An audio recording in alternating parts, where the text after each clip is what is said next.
welcome to the September edition of HR Hot Topics. I'm your host, Jodi Schafer. My aim is to make this the most informative 5-ish minutes of your month. Because we're hitting the fall season, and I know many of you are starting to think about open enrollment and what your benefit plans are going to look like for next year, I thought I would take some time to talk about creative ways to make your dollar go further. I know for those of you that are able to offer health insurance to your team, that's probably your number one expense, especially when it comes to benefit costs, because that is a line item that seems to go up year over year over year.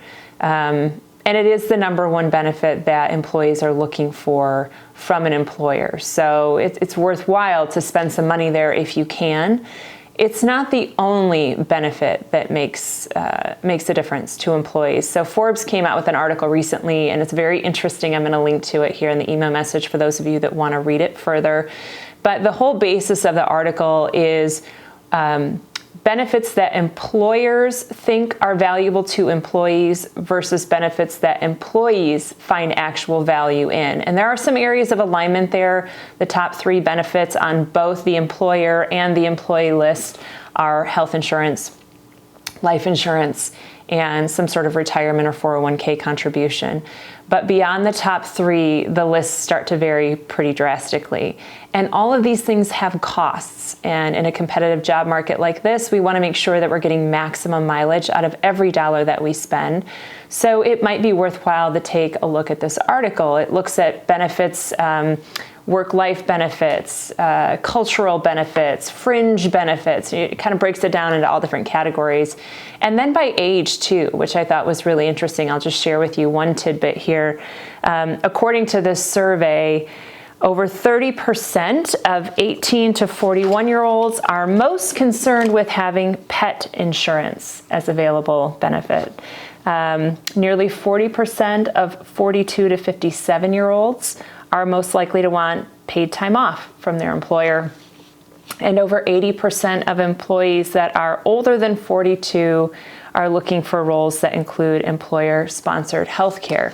So there are some differences there depending on the demographic that you're targeting, and you might want to keep that in mind as you're designing your benefit plans. I spoke to a group a few months ago. We were talking about the rising costs of benefits, and I sort of casually threw out pet insurance and said, how many of you are offering pet insurance? And I got a bunch of blank stares around the table. And I wasn't joking.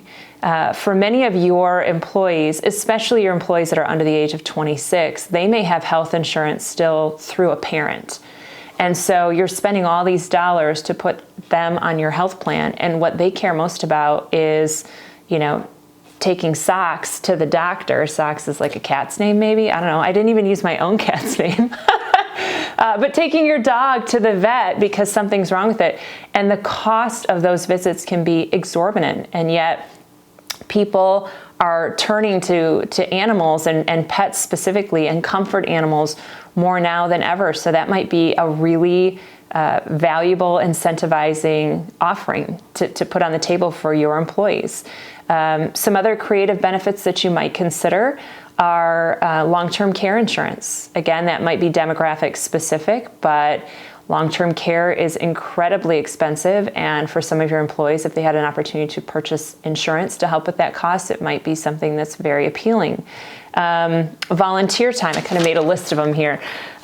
Volunteer time, paid volunteer time. So again, depending on your industry, depending on the type of individuals that are employed in your workplace and the work that you do, offering up, a handful of days, 2, 3, 4 days a year where they can volunteer and they get paid their normal hourly rate to do that.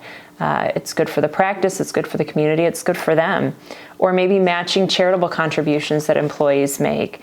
Another one, and we did this when I was in-house, I had a third-party vendor that was offering free lunch and learns. So they would come into our practice. It was completely optional, but they would bring in lunch. So of course, people show up, and they would talk about different topics every month. And all of their topics were around financial planning and personal finance. And the hope was certainly that they would sell some of their financial planning services to some of the employees sitting in the audience. It didn't cost me, the employer, a dime to have them come in. And the value of those presentations was enough to stand on its own merit. Whether you decided to purchase additional services or not was up to you, but you definitely got your value of that 60 minutes and you got a free lunch out of it.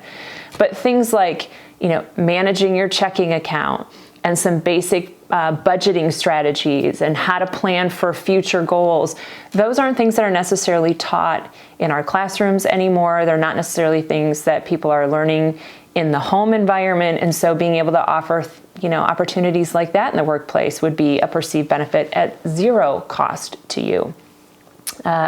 Parental leave is one that's gaining traction, paid parental leave. Paid maternity leave, and maybe you can't afford to pay for the whole 6, 8, 12 weeks, but maybe you can afford to pay for a couple of them. Again, think about your workforce. Think about the demographic that typically is employed in the positions that you have. Think about their age, think about their gender, think about their needs and their interests, and try to align to the extent possible your offerings to things that would be most appealing and most attractive to them. One other one I'll just throw out there, and this might be a bit pie in the sky, but since we just came back from the trip abroad, the whole reason that we were able to go overseas for as long as we did is because my husband's work offers sabbaticals. They only offer it for, the senior most folks in the organization. They require those individuals to work a lot of hours, year after year after year. So the job is not an easy one. And the reward, one of the small rewards, is that every 5 years they give a sabbatical. So in his profession, it's a month off. In educational professions, this is not a new idea, but it can be applied in the for-profit sector as well. It doesn't have to be a month, right? It can be whatever time frame makes sense, but maybe that's one way that you reward tenure. And you reward really difficult positions that you want folks to stay in long term. You can have different levels of benefits for different levels of positions within your company. You can have, exempt employees get X, non-exempt employees get Y, or senior leadership folks get access to this benefit, everybody else this, right? So you can have some differences there. Another idea to explore, and this would require some additional conversation with an employment law attorney and probably your healthcare benefit provider if you are offering healthcare benefits.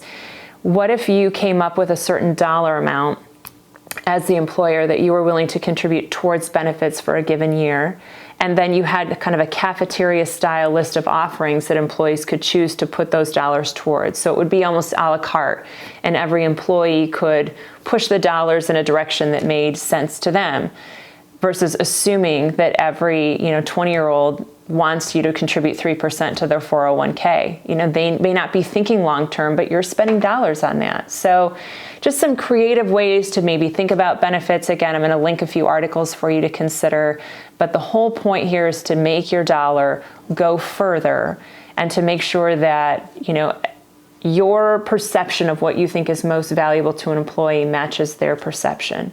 So ask your team what they want.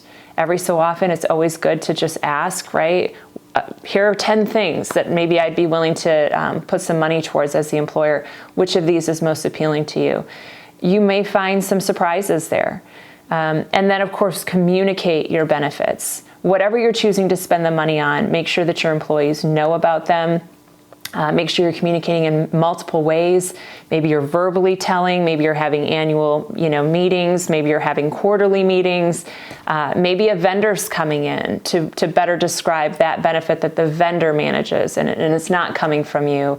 And then, of course, total compensation summaries. I've talked about them before, and I'll link to that video as well if you're wondering what those are. But it just shows the dollar amount, the true value of the benefits you're offering in addition to hourly wages. So ask your employees, align your benefits, get creative, and then communicate. So with that, I'll leave you. We'll pick this back up in October. Have a great fall, y'all. See you next month.